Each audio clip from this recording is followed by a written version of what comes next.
इस कहानी के द्वारा हम जानेंगे कि भविष्य क्या है, इसका निर्माण कैसे होता है, क्या भविष्य ईश्वर लिखता है या फिर हम इसे अपने कर्मों के द्वारा बदल सकते हैं।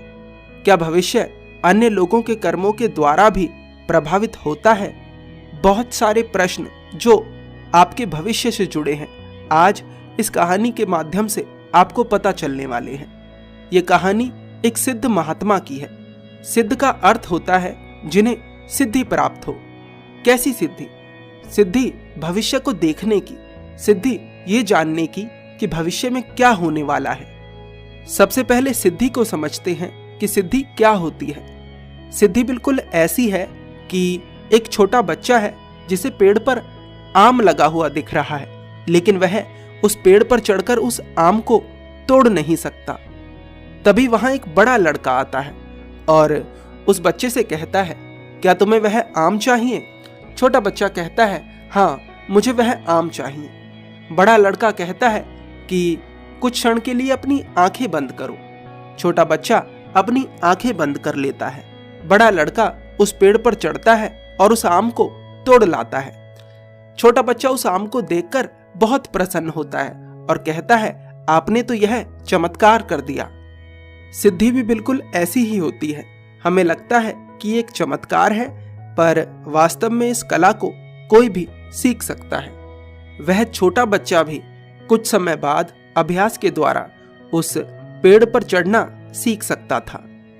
तो वे महात्मा एक सिद्ध पुरुष थे जो भविष्य को देखना जानते थे। उन महात्मा की कुटिया एक जंगल में थी और जंगल के चारों तरफ बहुत सारे गांव थे। जिसको भी अपना भविष्य जानना होता था वह जंगल में उनके पास जाता था। एक बार एक लड़का उनके पास अपना भविष्य जानने आता है और कुछ प्रश्न करता है कि क्या मेरा भविष्य पहले से तय है? क्या इसे ईश्वर ने लिखा है या फिर मैं खुद अपने कर्मों के द्वारा अपने भविष्य को बदल सकता हूं? और मैंने सुना है कि लोगों के कर्म भी मेरे भविष्य को प्रभावित कर सकते हैं। कृपा कर मेरी इस जिज्ञासा का समाधान करें। वे सिद्ध महात्मा उस लड़के से पूछते हैं, तुम कौन से रास्ते से आए हो? लड़का कहता है, मैं उसी रास्ते से आया हूं जिससे सब लोग आते हैं। महात्मा पूछते हैं, तुम्हें कितना पैदल चलना पड़ा? लड़का कहता है, लगभग 10 मील। उन महात्मा की कुटिया के पास एक पीपल का वृक्ष था जो कि बहुत ऊंचा था। वे महात्मा उस लड़के से कहते हैं, इस पीपल के वृक्ष की चोटी पर चढ़कर ये देखो कि तुम्हारा गांव कौन सी दिशा में है और उसकी दूरी यहां से कितनी होगी। वह लड़का उस पीपल के वृक्ष पर चढ़कर देखता है कि उसका गांव तो बहुत पास है और उस कुटिया से उसके गांव की दूरी बहुत ज्यादा नहीं है। लड़का उस पेड़ से नीचे उतरता है और उन महात्मा से कहता है कि मुझे लगता है कि आपकी कुटिया के सबसे पास मेरा ही गांव है, यहां से कुछ 2-3 मील दूर होगा। वे महात्मा उस लड़के से पूछते हैं, फिर तुम 10 मील का सफर तय कर कर क्यों आए हो? वह लड़का कहता है, क्योंकि मैं जानता ही नहीं था कि आपकी कुटिया मेरे गांव के इतना पास है और मेरे गांव से आपकी कुटिया तक आने का कोई रास्ता भी नहीं है, इसीलिए मुझे इतना लंबा सफर तय करना पड़ा। वे महात्मा कहते हैं, अब समझो कि तुम्हारे भाग्य का निर्माण कैसे होता है।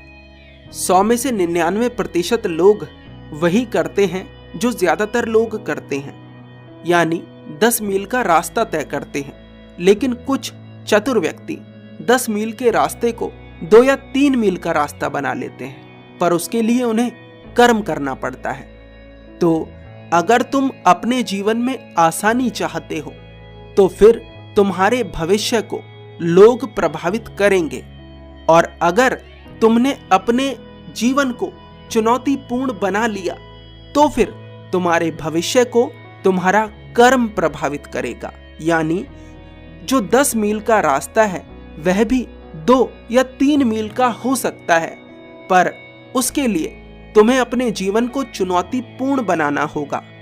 अब 2 या 3 मील का जो रास्ता है वो रास्ता बना हुआ नहीं है, वह तुम्हें खुद बनाना होगा। उसमें पहाड़ भी आ सकता है उसमें नदी या झरने भी आ सकते हैं, उसमें जंगली जानवर भी आ सकते हैं, बहुत सारी चीजें तुम्हारे सामने अड़चन बनकर आ सकती हैं। तो इस स्थिति में तुम्हारा भविष्य ईश्वर लिखता है, प्रकृति लिखती है, भगवान लिखता है। मान लो 2 या 3 मील का जो रास्ता है, अगर तुम उसे बनाने का प्रयास करते हो तो फिर रास्ते में कुछ अड़चनें आना निश्चित है, और वे अड़चनें या फिर सुविधाएं ईश्वर या प्रकृति के द्वारा तुम्हें दी गई हैं और उनका तुम्हें सामना करना पड़ेगा।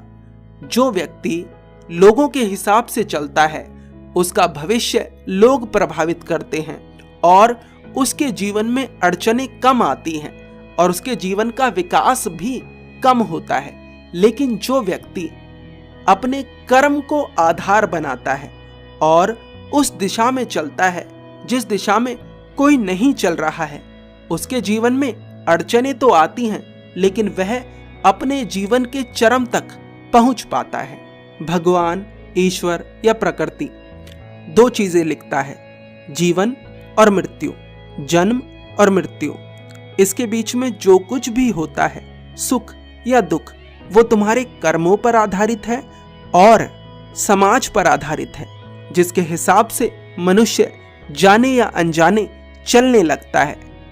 तो मेरी सिद्धि कहती है कि तुम्हारे जीवन में चुनौती तो नहीं आएगी, लेकिन दुख बहुत आएगा। दुख इसलिए आएगा क्योंकि तुमने कर्म की जगह सुविधा चुनी, तुमने ईश्वर की जगह अपने मन की सुनी। पर तुम मेरी इस भविष्यवाणी को गलत साबित कर सकते हो। कैसे? अपने जीवन का आधार अपने कर्म को बनाकर। तुमने सुना होगा कि व्यक्ति थोड़ा करता है और उसे भगवान बहुत ज्यादा देता है, और कोई व्यक्ति बहुत ज्यादा करता है फिर भी उसे बहुत थोड़ा मिलता है। तो जब बहुत ज्यादा करने पर भी बहुत थोड़ा मिले तो समझ जाना कि वो चुनौती का समय है, और उस समय तुम्हारे पास 2 विकल्प होते हैं, या तो तुम कर्म करते रहो या फिर वही रास्ता चुन लो जो ज्यादातर लोग चुनते हैं, जो मन की सुनते हैं। जन्म और मृत्यु के बीच ईश्वर ने तुम्हें स्वतंत्रता दी है, और स्वतंत्रता के साथ साथ वह तुम्हारा साथ भी देता है अगर तुम्हारे भीतर कर्म करने की क्षमता है तो। इस कहानी का निचोड़ ये है कि ईश्वर ने हमारा भाग्य लिखा है, हम पैदा होंगे और मर जाएंगे, इसके बीच में हम स्वतंत्र हैं। हम बहुत सारी चीजें ऐसी कर सकते हैं जो लोग हमसे करवाना चाहते हैं, और फिर हमारा भविष्य भी ऐसा ही बनेगा जैसा कि लोग चाहते हैं, ठीक है। और हम कुछ ऐसा भी कर सकते हैं जो लोगों की सोच से परे की चीज है, और उसमें ईश्वर हमें चुनौतियां देता है, और उन चुनौतियों का सामना कर कर ही, उन्हें पार कर कर ही हम वो बन पाते हैं जो हमारी वास्तविक क्षमता है।